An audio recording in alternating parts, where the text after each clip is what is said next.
Future perfect tense గురించి నేర్చుకుందాం.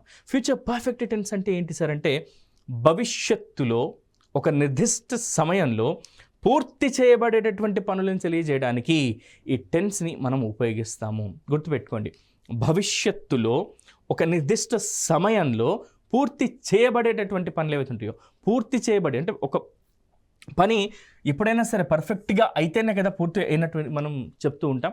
So అందుకే ఇక్కడ మనము భవిష్యత్తులో ఒక నిర్దిష్ట సమయంలో పూర్తి చేయబడేటటువంటి పనుల్ని ఈ టెన్స్ ద్వారా మనం తెలియజేస్తాం.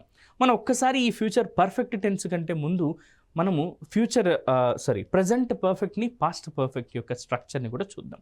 ప్రజెంట్ పర్ఫెక్ట్ అంటే మనకు తెలుసు subject plus have or has plus V3 plus object ఉంటే అది ప్రజెంట్ పర్ఫెక్ట్ అవుతుంది. Subject plus had plus V3 plus object ఉంటేనేమో అది పాస్ట్ పర్ఫెక్ట్ అవుతుంది.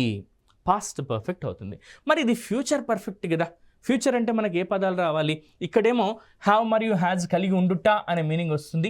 ఒక పని పూర్తయి ఉంటుంది, కంప్లీట్గా పూర్తి చేయబడి ఉంటుంది. కాబట్టి మనం ప్రజెంట్ పర్ఫెక్ట్కి ముందు హ్యావ్ ఆర్ హ్యాజ్ తీసుకున్నాము.